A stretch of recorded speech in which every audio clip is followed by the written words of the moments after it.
Momen memalukan bagi Xi Jinping saat kunjungan ke Prancis. Pada tanggal 5 Mei pemimpin Partai Komunis China Xi Jinping dan istrinya Peng Liyuan mendarat di Bandara Internasional Orly, Prancis. Bandara terasa hampir sepi dengan hanya segelintir pejabat Prancis dan sedikit penjaga kehormatan yang berdiri di kedua sisi karpet merah untuk menyambutnya. Namun, suasana di luar bandara sungguh berbeda. Video yang beredar online menunjukkan bahwa selain kerumunan yang diorganisir oleh Kedutaan Besar China, Xi Jinping dihadapkan dengan kelompok protes besar kemanapun dia pergi. Lebih dari 3.000 pengunjuk rasa dilaporkan berkumpul di Place de la République, Paris, termasuk warga Tibet, Uighur, praktisi Falun Gong, dan orang-orang dari Taiwan, Hong Kong, dan Vietnam yang mengekspresikan penolakan mereka terhadap kunjungan Xi.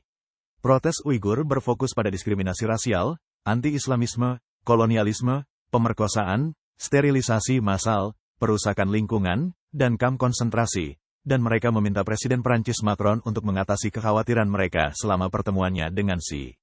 Seorang wanita Tibet memanjat tiang listrik di depan Arc de Triomphe Paris, mengibarkan bendera singa salju, yang bertuliskan slogan-slogan seperti, Diktator Xi Jinping, waktumu sudah habis, dan rakyat Tibet berbagi nasib dan penderitaan. Sementara itu, praktisi Falun Gong, yang telah dianiaya oleh Partai Komunis China selama 25 tahun sejak tahun 1999, mengadakan acara pengungkapan kebenaran di Place de la République. Mereka memprotes penganiayaan yang dilakukan PKC terhadap Falun Gong dan menyerukan agar penganiayaan tersebut diakhiri. Tang Hanlong, Ketua Himpunan Falun Gong Prancis, mengatakan mereka awalnya bermaksud mengadakan acara tersebut di depan Kedutaan Besar China tetapi menemui perlawanan yang signifikan.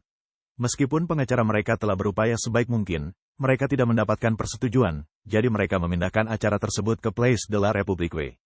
Tang mengatakan kepada NTD Television bahwa dia menerima panggilan telepon dari Wen Zhejiang sebelum kedatangan Xi Jinping di Prancis, yang mendesaknya untuk tidak mengadakan acara apapun yang mengungkap PKC.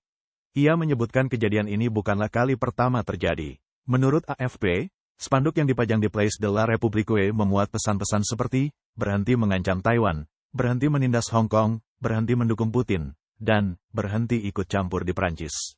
Laporan kantor berita pusat mencatat bahwa selusin orang yang dideskripsikan bertindak tanduk mencurigakan dan mengenakan kacamata hitam telah menyerang kelompok Uighur dan Tibet. Mereka dilaporkan mencoba menyerang pengunjuk rasa tetapi tidak berhasil menimbulkan kerugian langsung. Setelah gagal, para penyerang pergi dengan marah, mengacungkan jari tengah saat mereka pergi.